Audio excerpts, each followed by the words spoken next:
ছাত্র দল এর ক্যান্ডিডেটটা হলের ক্যান্টিনে যে খাবার খাচ্ছে, তারপর হচ্ছে ছাত্র শিবিরের ক্যান্ডিডেট হল ক্যান্টিনে যে খাবার খাচ্ছে, আসলে এটা আমার কাছে অ্যাকচুয়ালি একটি শিক্ষার্থী হিসেবে অন কাইন্ড অফ তামাশাই মনে হয়। কারণ শিক্ষার্থীরা সবসময় খায়, ক্যান্টিনে খায়, আমরা সবসময় ক্যান্টিনে খাচ্ছি।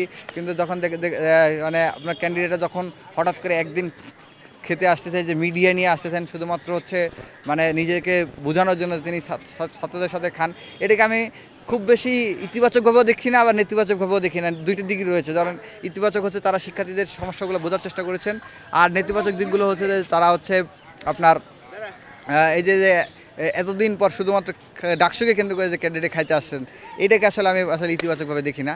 তবে আমি মনে করি যে সে আসলে শিক্ষার্থীদের আসলেই সে শিক্ষার্থীদেরকে প্রতিনিধিত্ব করতে চায়, তাদের উচিত নিয়মিত শিক্ষার্থীদের খোঁজখবর রাখা এবং হঠাৎ করে শুধু নির্বাচনকে কেন্দ্র করে এই ধরনের খোঁজখবর না রাখা, এটাই আমি মনে করি। এবং আমরা যারা প্রতিদিনই ক্যান্টিনে খাচ্ছি, আসলে আমাদের আসলে নতুন করে ক্যান্টিনে খেয়ে সংবাদ সম্মেলন করা আসলে আমাদের কোনো প্রয়োজনীয়তা নেই। দেখুন, এটি যে একটি গণতান্ত্রিক আমি সৌন্দর্য বলবো, সহাবস্থান বলবো, যে গণতান্ত্রিক যে সহাবস্থান রয়েছে, সেই গণতান্ত্রিক সহাবস্থানের মধ্যে আমি মনে করি যে এই যে পারস্পরিক যে কথার লড়াইটা, সেই লড়াইটা থাকবে, পাশাপাশি সৌহার্দ্যপূর্ণ সম্পর্কটাও থাকবে, দুইটাই জরুরি। তো এটাকে আমি ইতিবাচকভাবে দেখছি। তবে আমি মনে করি যে এই যে তারা ইতিবাচকতা দেখাচ্ছেন, এই সহাবস্থানের যে মনোভঙ্গি, এই মনোভঙ্গিটা আসলে তাদের মধ্যে যাতে থাকে। কিন্তু আমরা দেখতে পাই যে শুধুমাত্র মিডিয়া ক্যামেরার সামনে তারা ধরেন এই বিষয়গুলো দেখানোর চেষ্টা করে, কিন্তু ক্যামেরা সরে গেলে কিন্তু তারা এই সহাবস্থানের মনোভঙ্গিতে থাকে না, এবং পরস্পরের মধ্যে সংঘাতে যে লিপ্ত হয়ে যাওয়ার বিষয়টা, সেই বিষয়গুলো থাকে।